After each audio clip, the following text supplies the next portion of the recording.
روز عاشور شمر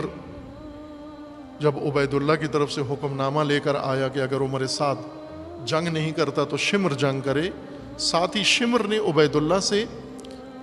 حضرت ابو الفضل عباس اور آپ کے بھائیوں کا امان نامہ بھی حاصل کیا تھا، چونکہ قبیلہ ام البنین حضرت ام البنین کا اور اس کا ایک قبیلے سے تھے، اس قبائلی تعلق کی وجہ سے شمر نے یہ امان نامہ حاصل کیا، اور صبح عاشور میدان میں آ کر خیام حسینی کے قریب گھوڑا لے کر آیا اور ندا دی بلند آواز سے، ابو الفضل العباس کو طلب کیا۔ حضرت ابو الفضل نے جانے سے انکار کر دیا اور فرمایا اسے کہہ دو جا کر میں نہیں آتا، میں تیری شکل نہیں دیکھنا چاہتا، تیرے منہ نہیں لگنا چاہتا، معلوم تھا کیا کرنے آیا ہے۔ سید الشہداء علیہ السلام نے فرمایا، بھیا سے فرمایا کہ آپ جائیں سنیں تو صحیح کہتا کیا ہے۔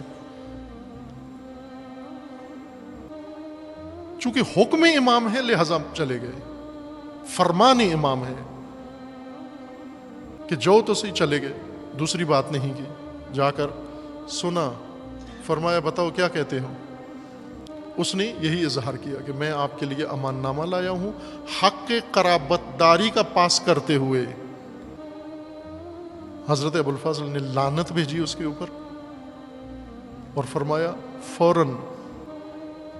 میری نگاہوں سے اوجل ہو جاؤ، منحوس، ملعون، پلید، تو میرے لیے امان نامہ لایا ہے، تجھے معلوم نہیں ہے میں کون ہوں؟ چونکہ باقاعدہ جنگ شروع نہیں تھی لہذا اس پر حملہ نہیں کیا، چونکہ ابھی جنگ کا آغاز نہیں ہوا تھا۔ آغاز جنگ سے پہلے حضرت ابو الفضل العباس اس غضب کی حالت میں لوٹے واپس، سید الشہداء کے سامنے کھڑے ہوئے، سر جھکا کے پوچھا کیا کہتا ہے؟ جناب ابو الفضل نے عرض کر دی کہ امان نامہ لایا ہے اور کہہ رہا تھا میں آپ کے لیے امان نامہ لایا ہوں، میرے بھائیوں کے لیے اور میرے لیے۔ امام نے فرمایا کہ کیا حرج ہے، اگر لے آیا ہے امان نامہ تو آپ بھائی اسی امان نامے کے ذریعے سے آپ میدان ترک کر دو، چھوڑ دو، آپ کو نہیں چھیڑیں گے، ان کی دشمنی میرے ساتھ ہے۔ وہ حالت ابو الفضل کی، حضرت ابو الفضل کی،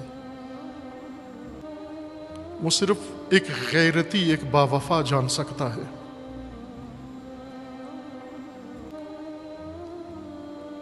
اس وقت عرض کی تھی مولا ہمیں جب ماں نے مدینہ سے روانہ کیا تھا، علیحدہ بٹھا کر یہ عہد لیا تھا، عباس حسین کے ساتھ جا رہے ہو، فاطمہ کی بیٹیوں کے پردوں کے محافظ بن کے جا رہے ہو، مجھے فاطمہ زہرا کے سامنے شرمندہ نہ کرنا، بس ایک وصیت کرتی ہوں، مجھے زہرا کے سامنے شرمندہ نہ کرنا۔ عباس ایسے نہ ہو کہ آپ زندہ ہوں حسین پہ کچھ آنچ آ جائے، آپ زندہ ہوں بی بی زینب کو کوئی تکلیف ہو جائے۔ فرمایا مولا میں اس عہد پر، وفا پر باقی ہوں، آپ جو فرمان دیں سمعاً و طاعتاً